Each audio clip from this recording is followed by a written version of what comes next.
সংখ্যা যতই কম হোক না কেন বিএনপির সংসদে আসা উচিত। বিএনপি যদি আবার পার্লামেন্টে না আসে তারা আরেকটি ভুল করবে। বাংলাদেশের রাজনীতিতে এমন একজন ব্যক্তি গত কয়েক দশক ধরে সক্রিয় ছিলেন, যাকে নিয়ে মৃত্যুর খবরটাই 3বার এসেছে, কিন্তু চতুর্থবার যখন খবরটি নিশ্চিত হলো তখন দেশের একটি বড় অংশের মধ্যে যে প্রতিক্রিয়া দেখা গেল তা কোনো সাধারণ রাজনীতিকের মৃত্যুতে সাধারণত দেখা যায় না। প্রশ্ন হলো, একজন ব্যক্তির মৃত্যুকে ঘিরে এত বিতর্ক, এত ক্ষোভ, এত প্রতিক্রিয়ার কারণ কি? তোফায়েল আহমেদ নামটি বাংলাদেশের রাজনীতির এমন একটি নাম যা একই সঙ্গে আওয়ামী লীগের অন্যতম প্রবীণ নেতা এবং দেশের অন্যতম বিতর্কিত রাজনৈতিক ব্যক্তিত্ব হিসেবে পরিচিত। 60-এর দশক থেকে শুরু করে 2024 সালের আগস্ট পর্যন্ত প্রায় 6 দশকের রাজনৈতিক জীবন, কিন্তু এই দীর্ঘ সময়ে তার যে রাজনৈতিক পরিচয় তৈরি হয়েছে তা কোনো একক মাত্রায় বিচার করা সম্ভব নয়। তোফায়েল আহমেদের রাজনৈতিক যাত্রা শুরু হয়েছিল ছাত্রলীগের প্ল্যাটফর্ম থেকে। ডাকসুর ভিপি নির্বাচিত হওয়ার মাধ্যমে তিনি জাতীয় রাজনীতিতে আলোচনায় আসেন, কিন্তু সেই ছাত্রনেতা থেকে যে পরিণত রাজনীতিক হিসেবে তিনি নিজেকে প্রতিষ্ঠিত করেছেন তার প্রতিটি ধাপেই রয়েছে গুরুতর প্রশ্ন ও অভিযোগ। তোফায়েল আহমেদের রাজনৈতিক জীবনের সবচেয়ে আলোচিত ও সমালোচিত অধ্যায়টি শুরু হয় 1972 সালে। স্বাধীনতার পর শেখ মুজিবুর রহমানের উদ্যোগে গঠিত হয় রক্ষী বাহিনী।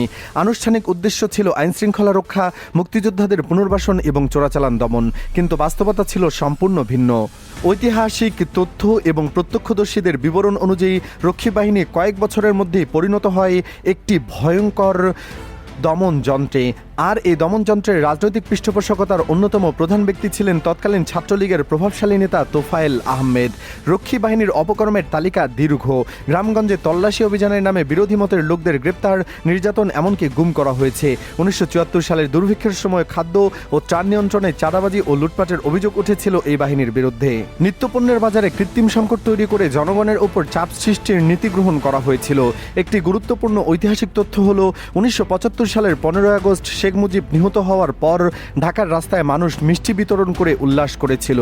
এই উল্লাসের পেছনে যে কারণটি ঐতিহাসিকরা চিহ্নিত করেন তা হলো রক্ষী বাহিনীর অত্যাচারের বিরুদ্ধে জনমানুষের সঞ্চিত ক্ষোভ। আর এই বাহিনীর রাজনৈতিক মদতদাতাদের অন্যতম ছিলেন তোফায়েল আহমেদ। তোফায়েল আহমেদের বিরুদ্ধে সবচেয়ে গুরুতর অভিযোগগুলোর মধ্যে একটি হলো 1969 সালে আব্দুল মালেক হত্যাকাণ্ড। এই ঘটনাটি বিশ্লেষণ করলে তোফায়েলের রাজনৈতিক মানসিকতার একটি স্পষ্ট চিত্র পাওয়া যায়। 1969 সালে তৎকালীন পূর্ব পাকিস্তানের শিক্ষা ব্যবস্থা নিয়ে ঢাকা বিশ্ববিদ্যালয়ের একটি সেমিনার অনুষ্ঠিত হয়। ওই সেমিনারে ঢাকা বিশ্ববিদ্যালয়ের মেধাবী শিক্ষার্থী ও ইসলামী আন্দোলনের ছাত্রনেতা আব্দুল মালিক ইসলামী শিক্ষা ব্যবস্থার পক্ষে জোরালো বক্তব্য উপস্থাপন করেন।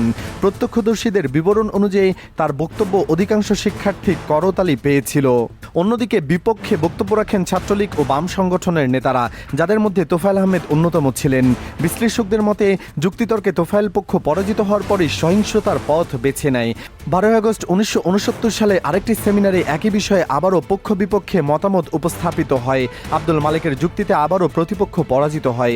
সেমিনার শেষে আব্দুল মালিক যখন বের হচ্ছিলেন তখন তোফায়েল আহমেদের নেতৃত্বে একদল সশস্ত্র লোক তার উপর হামলা চালায়। লাঠি, হকিস্টিক ও ইটের আঘাতে গুরুতর আহত আব্দুল মালিককে হাসপাতালে নেওয়া হলে চিকিৎসকরা তাকে পশ্চিম পাকিস্তানে উন্নত চিকিৎসার জন্য পাঠিয়ে দেন। সেখানে 15 আগস্ট 1969 সালে তিনি মারা যান।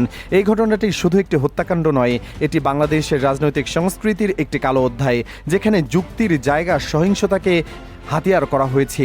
আর এই সহিংসতার নেতৃত্বে যিনি ছিলেন তিনি পরবর্তীতে দেশের একজন সিনিয়র মন্ত্রী হয়েছেন। এটি নিজেই একটি গভীর রাজনৈতিক প্রশ্ন। তোফায়েল আহমেদের বিরুদ্ধে আইনি অভিযোগের তালিকাও ছোট নয়। 2002 সালে দুর্নীতি দমন ব্যুরোর পরিদর্শক কাজী শামসুল ইসলাম তোফায়েলের বিরুদ্ধে একটি মামলা দায়ের করেন। অভিযোগে বলা হয় তোফায়েল আহমেদ ক্ষমতার অপব্যবহার করে অবৈধভাবে অর্জিত 1,25 লাখ টাকা গোপন করার উদ্দেশ্যে সহযোগীদের মাধ্যমে অর্থ স্থানান্তর ও উত্তোলন করেন। মামলার অন্য আসামিরা হলেন ম্যাডোনা অ্যাডভার্টাইজিং লিমিটেডের প্রধান হিসাবরক্ষক মোহাম্মদ আনোয়ারুল ইসলাম এবং ভোলার মোশাররফ হোসেন। তদন্ত শেষে 3 জনের বিরুদ্ধে আদালতে চার্জশিট দেওয়া হয়, কিন্তু এখানে বাংলাদেশের আইনি ব্যবস্থার একটি প্রতিবাদিত দিক প্রকাশ পায়। আওয়ামী লীগ ক্ষমতায় আসার পর উচ্চ আদালতের নির্দেশে মামলাটি দীর্ঘদিন স্থগিত রাখা হয়। স্থগিতাদেশ প্রত্যাহার হলে পলাতক থাকায় ঢাকা বিভাগীয় স্পেশাল জজ বেগম শামীমা আফরোজ 2026 সালের 19 এপ্রিল গ্রেফতারি পরোয়ানা জারি করেন। আনুষ্ঠানিকভাবে বিচার শুরু হয় হয় 2026 সালের 7 মে, কিন্তু বিচার শেষ হওয়ার আগেই তোফায়েল আহমেদ মারা যান। এই মামলাটি শুধু তোফায়েলের ব্যক্তিগত দুর্নীতির প্রমাণ নয়, এটি বাংলাদেশের রাজনৈতিক ব্যবস্থার ক্ষমতার অপব্যবহার কিভাবে আইনি প্রক্রিয়াকে প্রভাবিত করতে পারে তার একটি জীবন্ত উদাহরণ। তোফায়েল আহমেদের রাজনৈতিক জীবনের আরেকটি বিতর্কিত দিক হল ইসলামপন্থী রাজনৈতিক শক্তির প্রতি তার অবস্থান। প্রত্যক্ষদর্শী ও রাজনৈতিক বিশ্লেষকদের মতে তোফায়েল আহমেদের রাজনৈতিক অংশগ্রহণের বিরোধী ছিলেন। শরীয়তের বিধানকে তিনি আধুনিক রাষ্ট্রচিন্তার সঙ্গে সাংঘর্ষিক মনে করতেন। ছাত্রনেতা থাকাকালীন তিনি জাহাঙ্গীরনগর বিশ্ববিদ্যালয়ের ইসলামিক কালচার প্রতিষ্ঠায় বিরোধিতা করেছেন বলে অভিযোগ রয়েছে। পরবর্তীতে হেফাজতে ইসলাম সহ ইসলামপন্থী সংগঠনগুলোকে মৌলবাদী তকমা দিয়ে রাষ্ট্রযন্ত্রের মাধ্যমে দমন করার পেছনে তার ভূমিকা ছিল অন্যতম। বিশেষ করে 2013 সালের পর হেফাজতে ইসলামের আমির আল্লামা শাহ আহমদ শফি রহিমাহুল্লাহকে নিয়ে সংসদে ও সংসদের বাইরে কটূক্তি ও উস্কানির অভিযোগ উঠেছে তার বিরুদ্ধে। মাওলানা দেলোয়ার হোসেন সাঈদী সহ অসংখ্য ইসলামপন্থী নেতাকর্মীদের ওপর নির্যাতনের অভিযোগে তাকে দায়ী করা হয়। এই বিষয়টি বিশ্লেষণ করলে একটি বৃহত্তর রাজনৈতিক প্রশ্ন ওঠে, একজন রাজনীতিক ব্যক্তিগত মতাদর্শিক অবস্থান কতটা পর্যন্ত রাষ্ট্রীয় ক্ষমতা ব্যবহারের মাধ্যমে চাপিয়ে দেওয়া যায়। তোফায়েলের ক্ষেত্রে এই রেখাটি বারবার অতিক্রম করা হয়েছে বলে সমালোচকদের অভিযোগ। তোফায়েল আহমেদের বিরুদ্ধে আরেকটি গুরুতর অভিযোগ হলো ঐতিহাসিক বিকৃতি। তিনি কয়েক বছর আগে একটি প্রকাশ্য সভায় বলেছেন, জিয়াউর রহমানের নামে যে একটা লোক আছে আমি তোফায়েল আহমেদ তা জানতাম না। এই বক্তব্যের ঐতিহাসিক ভুলটি স্পষ্ট। জিয়াউর রহমান 1969 সালের গণঅভ্যুত্থানে সক্রিয় ভূমিকা রেখেছিলেন। 26শে মার্চ 1971 সালে চট্টগ্রাম থেকে স্বাধীনতার ঘোষণা প্রচার করেছিলেন। মুক্তিযুদ্ধে সেক্টর কমান্ডার হিসেবে দায়িত্ব পালন করেছিলেন এবং স্বাধীন বাংলাদেশের রাষ্ট্রপতি হিসেবে দায়িত্ব পালন করেছিলেন। একজন সিনিয়র রাজনীতিক যিনি নিজেই 60-এর দশক থেকে রাজনীতিতে সক্রিয় ছিলেন, তার পক্ষে জিয়াউর রহমানকে না চেনা সম্পূর্ণ অযৌক্তিক। বিশ্লেষকদের মতে এটি ছিল ইচ্ছাকৃত ঐতিহাসিক বিকৃতি, যা রাজনৈতিক প্রতিপক্ষকে মুছে ফেলার একটি কৌশলের অংশ। তোফায়েল আহমেদের মৃত্যুর পর দেশে যে প্রতিক্রিয়া দেখা গেছে তা নিজেই একটি বিশ্লেষণযোগ্য বিষয়। একদিকে তার দলীয় সমর্থকরা শোক প্রকাশ করছেন, অন্যদিকে দেশের একটি বৃহৎ জনগোষ্ঠী, বিশেষ করে ইসলামপন্থী জাতীয়তাবাদী এবং সাধারণ জনগণের একটি অংশ উল্লসিত প্রতিক্রিয়া দেখিয়েছে।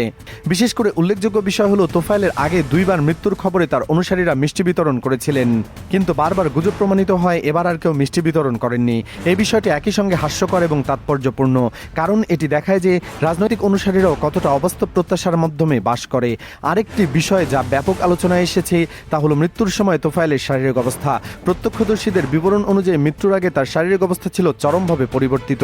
এই বিষয়টি নিয়ে সামাজিক যোগাযোগ মাধ্যমে ব্যাপক আলোচনা হয়েছে। তোফায়েল আহমেদের জীবন ও মৃত্যু শুধু একজন ব্যক্তিত্বের গল্প নয়, এটি একটি পুরো রাজনৈতিক ব্যবস্থার গল্প। যে ব্যবস্থা একজন ছাত্র নেতা থেকে শুরু করে মন্ত্রিত্ব পর্যন্ত পাওয়া যায়। আব্দুল মালিকের মতো মেধাবীকে হত্যা করে, রক্ষী বাহিনীর মাধ্যমে মানুষ নির্যাতন করে, কোটি কোটি টাকা আত্মসাৎ করে, ঐতিহাসিক বিকৃতি করে এবং তারপরও বিচার হয় না। 2024 সালের আগস্টে আওয়ামী লীগ সরকারের পতনের পর তোফায়েল আহমেদ রাজনৈতিকভাবে সম্পূর্ণভাবে বিচ্ছিন্ন ও লাঞ্ছিত অবস্থায় ছিলেন। তার দলীয় নেতারাও তাকে দূরে রেখেছিলেন। এটি একটি স্পষ্ট বার্তা, ক্ষমতার অবলম্বন ছাড়া রাজনৈতিক অপকর্মের ভার বহন করার মতো কেউ থাকে না। তোফায়েল আহমেদের মৃত্যু একটি অধ্যায়ের পরিসমাপ্তি হতে পারে, কিন্তু প্রশ্নগুলো থেকে যায়, আব্দুল মালিক হত্যার বিচার কবে হবে? রক্ষী বাহিনীর অপকর্মের জবাবদিহি কার কাছে হবে? কোটি কোটি টাকা আত্মসাতের মামলার বিচারকে মৃত্যুর সঙ্গে সমাধান হয়ে গেল? এই প্রশ্নগুলোর উত্তর খুঁজে বের করার দায়িত্ব এখন জাতির, কারণ ইতিহাস শুধু ঘটনা রেকর্ড করে না, ইতিহাস বিচারও করে, আর সেই বিচার অনিবার্য।